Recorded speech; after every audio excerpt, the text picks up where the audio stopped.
Are we going live? There we are. We're going live. Okay. Are we going to mention we're going live? Right, that's fantastic. Hi there, this is Neil Gilby and His sidekick, Peter Schmitz. Sidekick. You promoted yourself. I did. This is the fourth step in the 5 pillars, and this process this is about processes, and what we mean by that is our marketing processes. And today we're talking about what is your best process, e.g. the marketing process that gives you the best response. So here we have an example. We've got a product launch, a book funnel, a seminar pitch, a webinar.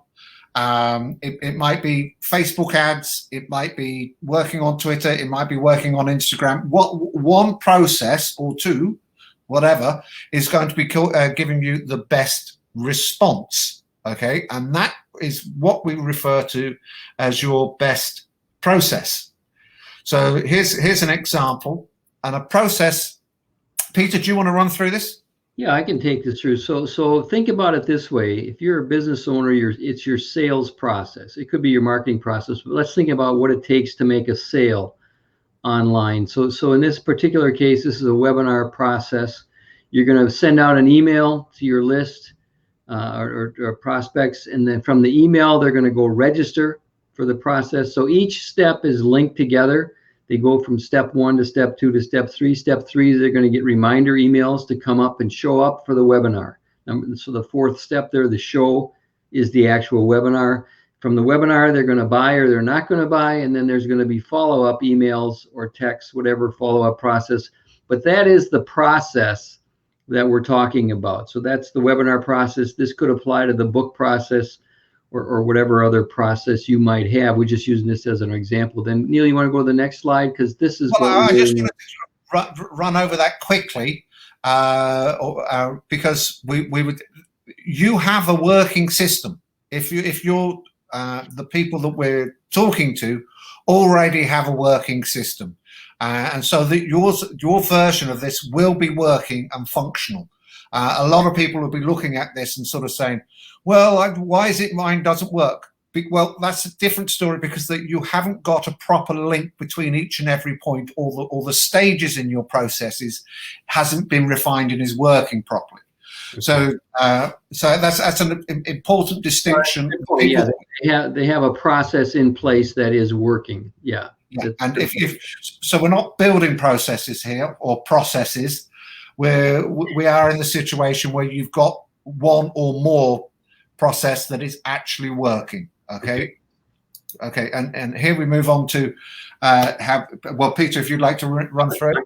It's basically the same chart format we used for Best Payday, but it's here down the first column there, thing 1 through thing 8 could be the different sales processes you have in place. And the purpose of this exercise is to find your best process or your best 2 processes. But we're gonna go through the same exercise and go, process 1, the thing 1 there is the net profit, good or bad? Webinar might be better than a book funnel, as an example. Is it the ease of entry? How easy is it for you to execute that process? And are you building goodwill in the process? Because sometimes some people get a little carried away and they sell too hard. They're not building any goodwill. So somebody either, if you're in a webinar and you got a hard press sale at the end, they'll either leave and never come back, or they may buy. But the goodwill is about, will they still have a good feeling about your business when they're through the process? And then, is it sustainable or automated? Meaning, how much of it do you have to do by yourself? A webinar can be fully automated. So once it's in place, it operates on its own. Energizing means you get a lot of energy by doing it. So some people do the webinars live every time and they get energized by that. Some people do not. And so whatever your score is for each one of these, you're going to total them up and you're going to find out which process is working best in your business. And so that's the simple exercise. I'm sure Neil's got some thoughts on that. Well, I was just going to hit on the last one there, energizing. We will do more of what we like. So if you don't enjoy it, you'll probably find that you don't want to do it anymore. And if you do enjoy it, or you'll probably do it in preference to something else. So it is an important factor. It's not just a nice to have. You know, if you spend your entire life doing stuff that you don't like doing, eventually you'll stop. So that's what I just want to point out.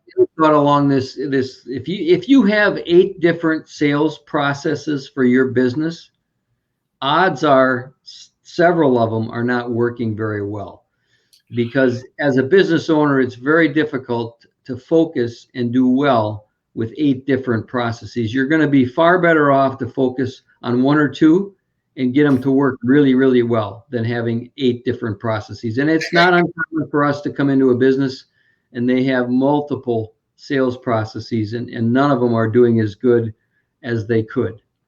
Yeah, I think that's it. The Pareto's law, the 80-20 rule, always applies in these things.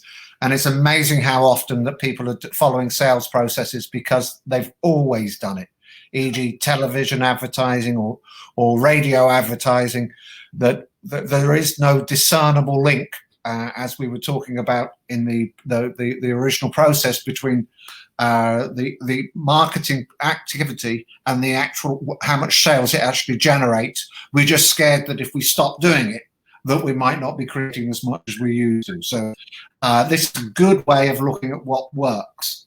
Okay. So Peter, is there anything you wanted to add? Because that's their marketing processes, and we're looking for the most effective one there. Is anything you wanted to add, or do you think that we've covered that? I think we've covered it. It's a simple exercise to go through. They'll be very surprised when they see the final scores. Okay. Yeah, well, I think they will. I think most people are actually extremely, all of these things are revealing. And it is amazing how much impact they have. You can start to sort of go, oh, really? And it's just like a light bulb going on. But I've done that for 15 years. And you go, have you really? Really? You know, the other thing is, I've seen businesses where they've hired expensive consultants to come in, and they'll go through this same simple exercise and spend weeks trying to, make it complicated. And it doesn't have to be. If you look at it from a very simple perspective, it's probably going to end up with the exact same result as a fancy study by some. Absolutely. Yeah. I think when somebody's got a second pair of eyes looking at their business, it is amazing how quickly that you can get to sort of the core elements of it. If you can always hire an MBA to take it, string it out, and the best thing is to employ a full-time MBA, and that's a real expense. I have an MBA, by the way, but I'm just saying. Yeah.